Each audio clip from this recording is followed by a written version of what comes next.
যখন আল্লাহ সুবহানাহু ওয়া তাআলা ওই সে গ্রন্থ কোরআনুল কারীম নাযিল করা শুরু করলেন, নাযিল করা আরম্ভ করে দিলেন, ঠিক ওই সময় মক্কার দৃশ্যপট পরিবর্তন হয়ে গেল। 40 বছর পর্যন্ত মক্কার কাফের মুশরিকেরা মুহাম্মদুর রাসূলুল্লাহ সাল্লাল্লাহু আলাইহি ওয়াসাল্লামের ব্যাপারে তাদের কোনো অভিযোগ ছিল না। 40 বছর পর্যন্ত মক্কার কাফের মুশরিকদের চোখের সামনে মুহাম্মদুর রাসূলুল্লাহ সাল্লাল্লাহু আলাইহি ওয়াসাল্লাম বড় হয়েছেন, চলাফেরা করেছেন।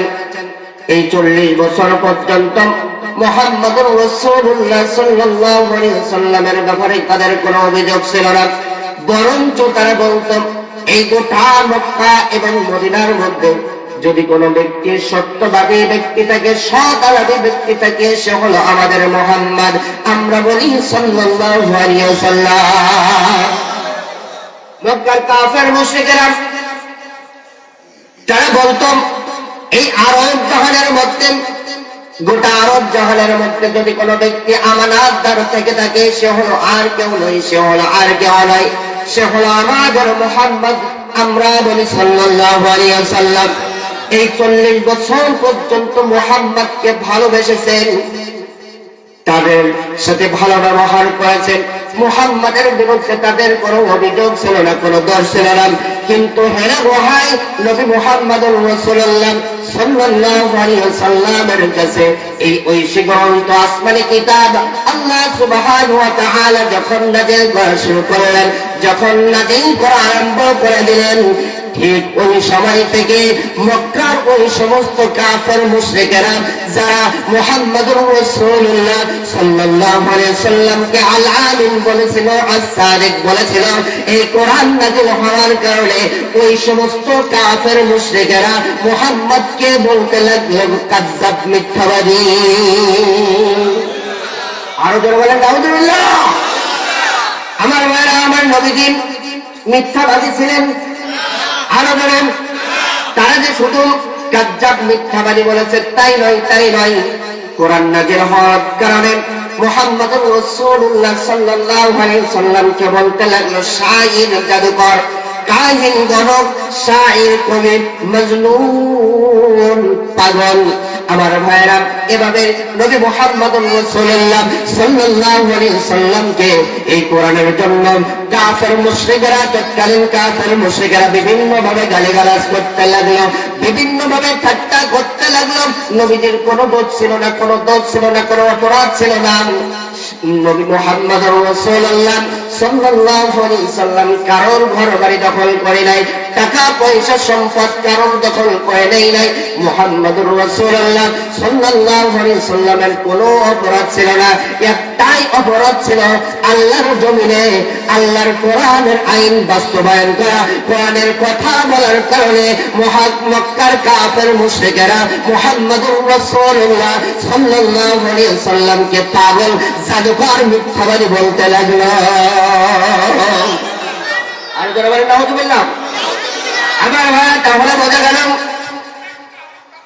তৎকালীন জামানায়,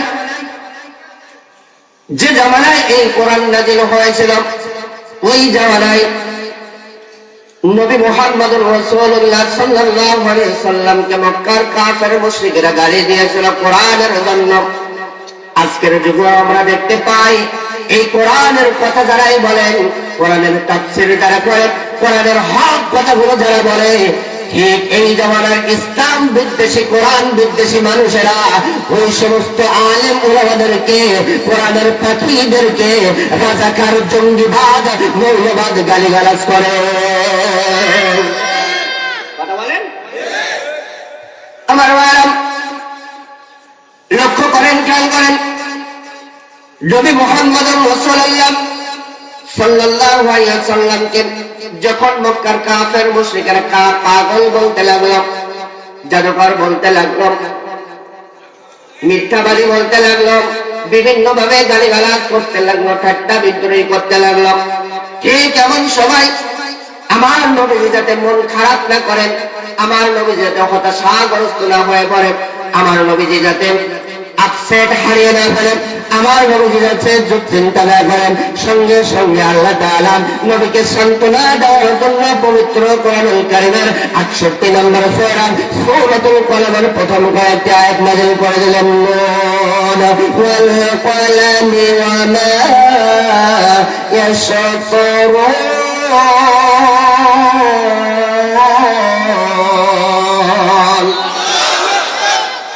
নুন এবং কলমের কসম, যা দিয়ে আমরা লিপিবদ্ধ করি। মা আনতা বিনি'মাতি রাব্বিকা বিমাজনুন।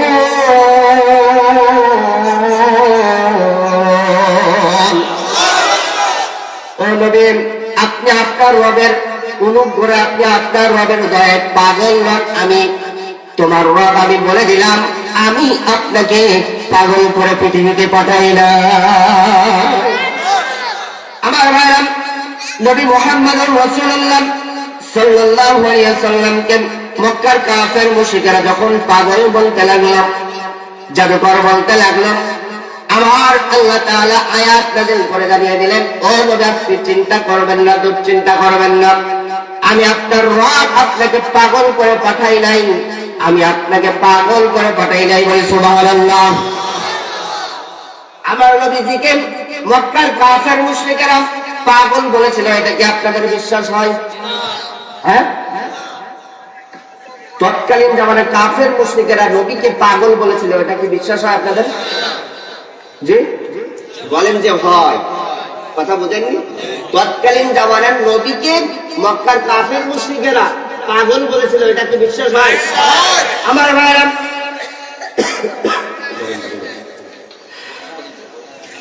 নবী মুহাম্মদুর রাসূলুল্লাহ সাল্লাল্লাহু আলাইহি ওয়াসাল্লামকে মক্কার কাফের মুশরিকেরা পাগল বলেছিল, জাদুকর বলেছিল।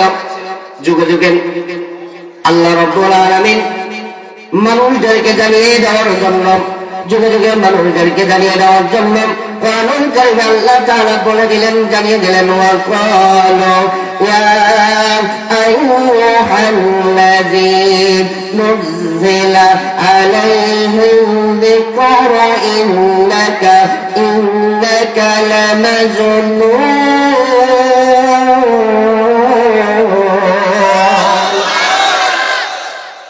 আল্লাহ রাব্বুল আলামিন পবিত্র কোরআনুল কারীমে জানিয়ে দিলেন, বলে দিলেন, মক্কার কাফের মুশরিকরা বলতো, এই কোরআন যার উপর নাযিল হয়েছে, ওই যে মুহাম্মদকে দেখা যায়, ওই মুহাম্মাদের উপর এই কোরআন নাযিল হয়েছে।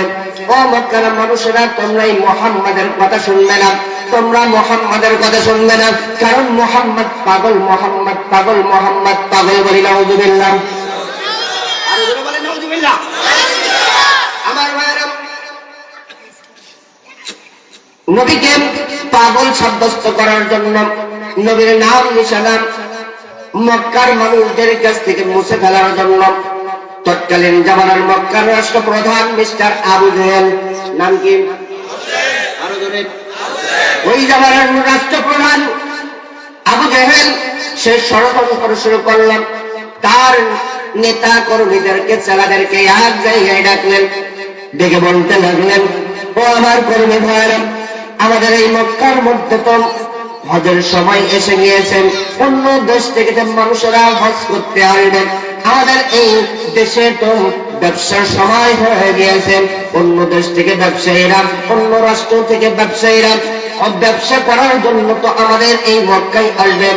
আর যদি এসেই যদি হাজিগররা, ব্যবসায়ীরা এসেই যদি মুহাম্মদুর রাসূলুল্লাহ সাল্লাল্লাহু আলাইহি ওয়াসাল্লামের ওই সুন্দর নুরানি চেহারাটা যদি দেখেন, মুহাম্মদুর রাসূলুল্লাহ সাল্লাল্লাহু আলাইহি ওয়াসাল্লামের ওই জবান থেকে সুন্দর সুন্দর কথাগুলো যদি তারা শোনে, তাহলে সঙ্গে সঙ্গে মুহাম্মদের হাতে হাত দিয়ে তারা ইসলাম ধর্ম গ্রহণ করে নিবে।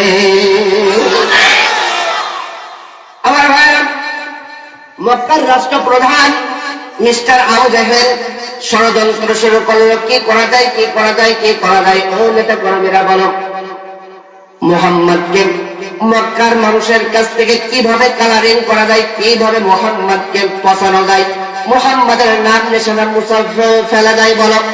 আমার ভাইরা, সঙ্গে সঙ্গে তৎকালীন জামানার মিস্টার আবু জেহেল বলতে লাগলো একটা কাজ করি, একটা কাজ করি, একটা কাজ করি। অন্য রাষ্ট্র থেকে, অন্য দেশ থেকে এই মক্কার মধ্যে প্রবেশ করার জন্য পথ রয়েছে, রাস্তা রয়েছে 12টা। জোরে বলেন কয়টা? আরো জোরে। 12টা রাস্তা রয়েছে।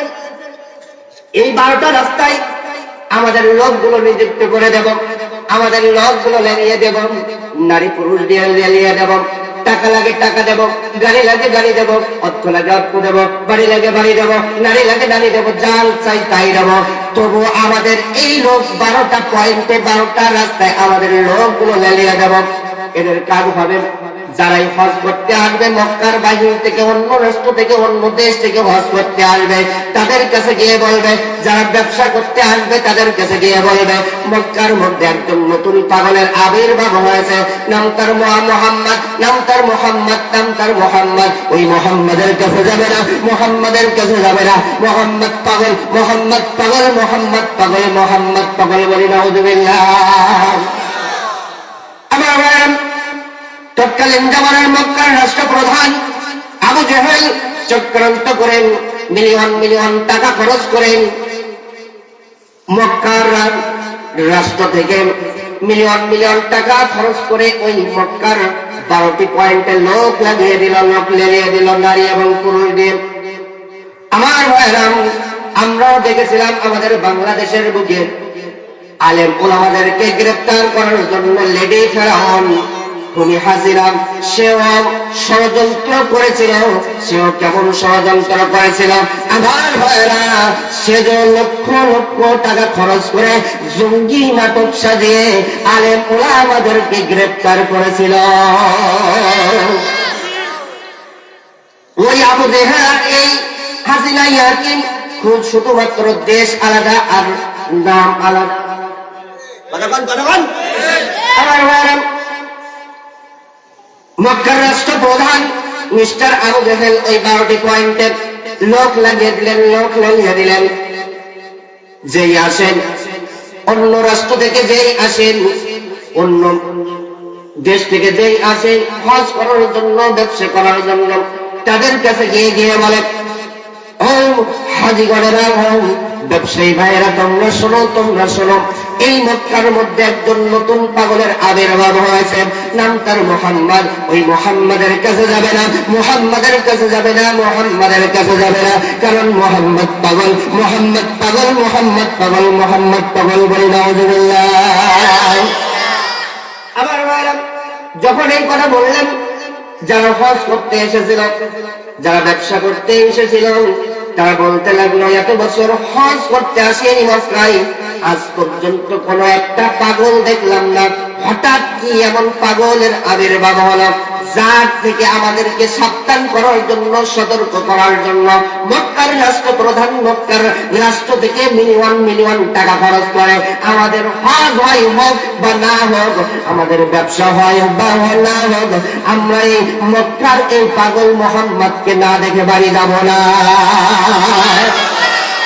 কার ومكروا ومكر الله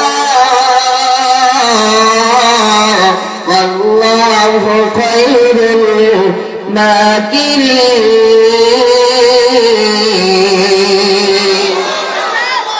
খেলা শুরু হয়ে গেছে, দেখবেন যদি কোনো ব্যক্তিকে বলা হয় যে অমুক জায়গায় বলে একটা পাগল এসেছে, ওই পাগলের সামনে গেলেই কিন্তু কামড় মেরেছে। মানুষের দেখবেন একটা স্বভাব খারাপ, ওই পাগল নড়ি চড়ি হলেও গাছের আবদাল দিয়ে হোক আর দেয়ালের আবদাল দিয়ে হোক, ওই পাগল দেখতে। কথা বলেন, কথা বলেন। আমার ভাইরা, মক্কার রাষ্ট্রপ্রধান বললাম মুহাম্মদ পাগল, মুহাম্মদকে দেখতে যাবে না। যারা ব্যবসা করতে এসেছিল তারা বলতে লাগলো, আমাদের ব্যবসা হয় হোক আর না হোক, আমাদের হজ হোক বা না হোক, আমরা মুহাম্মদ নামের পাগল না দেখে বাড়ি যাবো না।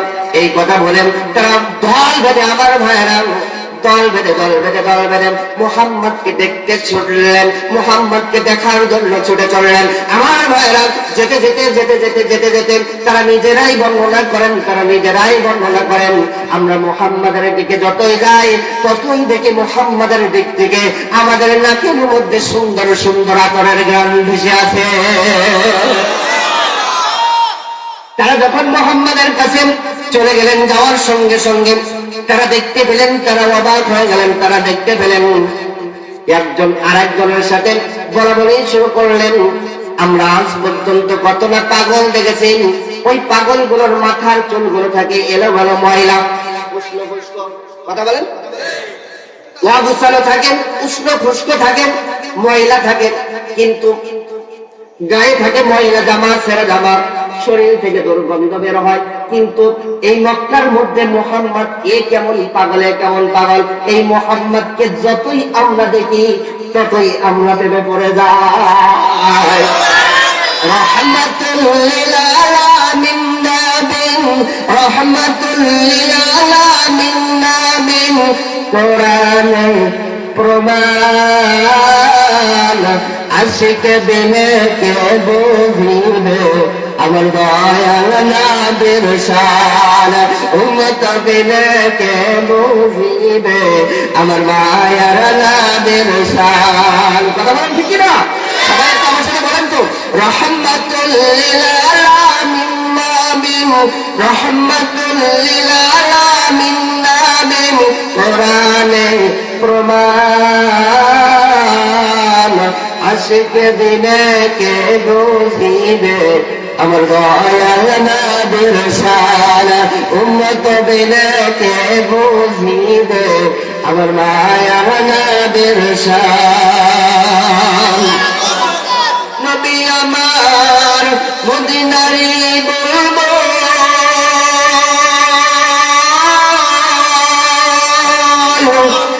আমার আল্লাহ ভালোবেসে নামটি দিলেন হাবিবে রাসূল।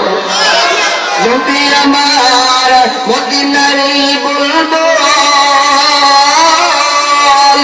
আমার আল্লাহ প্রেম করিয়া নামটি দিলেন হাবিবে রাসূল। ওই নবীকে ভুল বুঝিলে, ওই নবীকে ভুল বুঝিলে থাকবে না ঈমান, আশিক বিনে কে বুঝিবে আমার দয়াল নবীর শান, উম্মত বিনে কে বুঝিবে আমার মায়ার নবীর শান। আমার মায়ের যে কথা বলতেছিলাম, মক্কার কাফের মুশরিকেরা যারা মুহাম্মদকে পাগল বলেন, ওই সমস্ত ব্যবসায়ীদেরকে, ওই সমস্ত হাজিদেরকে মুহাম্মদের কাছ থেকে দূরে রাখার জন্য চেষ্টা করতেছিল। ঠিক তারাই যখন মুহাম্মদকে দেখতে পেল, তারা যখন মুহাম্মদের প্রেমে পড়ে গেল, মুহাম্মদকে ডাক দিয়ে বলতে লাগলো, ও মুহাম্মদ বলো বলো বলো, আজ পর্যন্ত আমরা কতই না পাগল দেখেছি, তাদের মাথার চুলগুলো থেকে উষ্ণ খুষ্ণ, গায়ে থেকে ছেঁড়া জামা, গা থেকে শরীর থেকে পচা দুর্গন্ধ বের হয়। কিন্তু মুহাম্মদ, ও মুহাম্মদ তুমি কেমন পাগল, তুমি কেমন পাগল, তুমি কেমন পাগল, তোমার আমরা যতই দেখি ততই আমরা তোমার প্রেমে পড়ে যাই। মুহাম্মদুর রাসূলুল্লাহ সাল্লাল্লাহু আলাইহি সাল্লাম জবান ছেড়ে ডাক দিয়ে বলতে লাগলেন, ও মক্কার ব্যবসায়ী ভাইরা, হজ করতে আসা ভাইরা, তোমরা শোনো, তোমরা শোনো, এই যারা আমাকে পাগল বলতেছেন, মিথ্যাবাদী বলতেছেন, এরাই আমাকে, মক্কার এই সমস্ত মানুষেরা আমাকে আল আমিন বলেছিল, আল সাদিক বলেছেন। কিন্তু যখন আমার কাছে এই কোরআন নাযিল হয়েছেন আর আমি তাদের কাছে গিয়ে বলেছি লা ইলাহা ইল্লাল্লাহ, আল্লাহ ছাড়া কোনো মাবুদ নাই, কোনো ইলাহ নাই, তিনি এক এবং অদ্বিতীয়, এই কথা যখনই আমি বলেছি, সঙ্গে সঙ্গে ওই সমস্ত কাফের মুশরিকেরা, মক্কার কাফের মুশরিকেরা আমাকে পাগল বলেছে, জাদুকর বলেছেন। আমার ভাইরা, জাদুকর বলেছেন। এই কথা সঙ্গে সঙ্গে যখন শুনতে পেলেন, যারা ব্যবসা করতে এসেছিল, হজ করতে এসেছিল, তারা ডাক দিয়ে বলতে লাগলেন, ও মুহাম্মদ বুঝতে পেরেছি, বুঝতে পেরেছি, আবু লাহাব ক্ষমতা নবী, কোটি নবী, আমরা আর আবু লাহাবের দলে নেই, আমরা আর আবু জাহেলের দলে নেই। আপনার বরকত বয় হাতটা বাড়িয়ে দিন, এখনই আমরা আপনার হাতে হাত দিয়ে কালিমা পড়তে চাই। নবী মুহাম্মদুর রাসূলুল্লাহ সাল্লাল্লাহু আলাইহি ওয়াসাল্লাম বরকতময় হাতটা বাড়িয়ে দিলেন। সঙ্গে সঙ্গে যারা হজ করতে এসেছিল, যারা ব্যবসা করতে এসেছিল মক্কায়, তারা সবাই কালিমা পড়ে দিলেন লা ইলাহা ইল্লাল্লাহ সাল্লাল্লাহু আলাইহি ওয়াসাল্লাম। আমার ভাইরা, নবীজি যখন কালিমা পড়ে নিলেন, ইসলাম নবীজির কাছে যখন তার কালিমা পড়ে নিলেন, হজ করতে আসা মানুষেরা, ব্যবসা করতে আসা মানুষেরা যখন কালিমা পড়ে নিলেন, ইসলাম ধর্ম গ্রহণ করলেন, এই সংবাদ যখন মক্কার রাষ্ট্রপ্রধান আবু জেহেলের কাছে চলে গেল, আবু জেহেলের মাথায় হাত, কোন জায়গায় হাত? আরো জোরে জোরে বলেন, মাথায় হাত। সর্বনাশ, আবু জেহেল বলতে লাগলো সর্বনাশ, সর্বনাশ, সবাই মাথা হাত দেন, সর্বনাশ, সর্বনাশ, কি করতে চাইলাম, কি হয়ে গেল, কি হয়ে গেল, কি হয়ে গেল।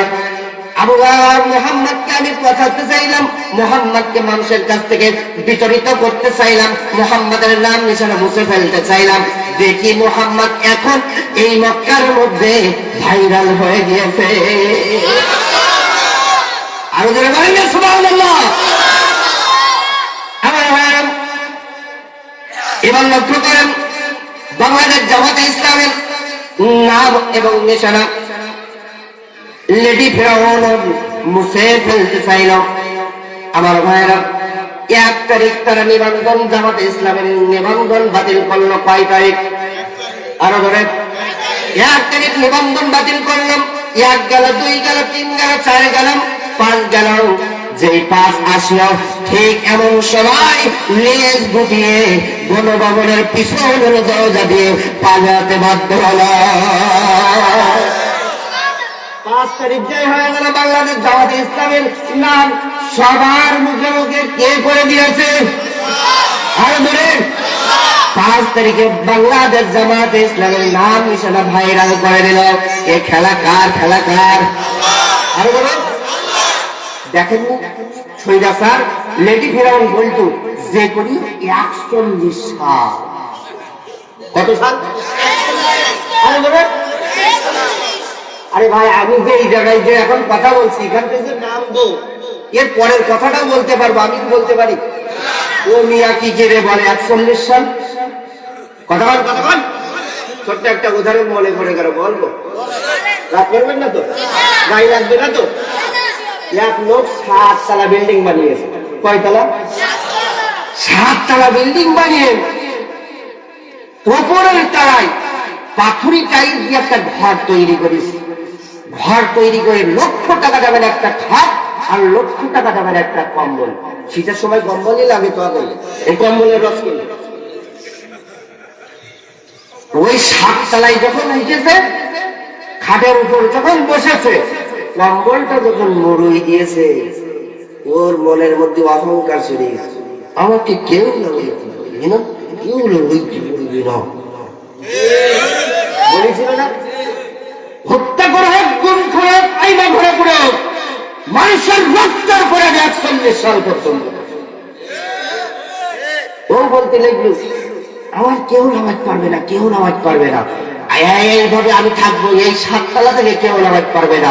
বলেন তো ভাইরা, ওই ব্যক্তিকে যিনি লাগাইতে পারেন তিনি কে? আছে আছে আছে, ক্ষমতা আছে তো আল্লাহ। আমার ভাইরা, রাত 9টার সময় অহংকার করলে কেউ লাগাইতে পারবে না। 9টা গেল, 10টা গেল, 11 গেল, যেই রাত 4টা বেজেছে, আল্লাহ একটা ছাঁকুনি মেরেছে। ছোট্ট একটা ভূমিকম্প মারি, যেই ভূমিকম্প মারিছে, ওই ভূমিকম্পের ভয়ে এমন জোরে দৌড় মেরেছে, তখন যে 7 তলার ওই ভয়ের মধ্যে লুঙ্গি, ওই কম্বলের মধ্যে লুঙ্গি আটকে গিয়েছে।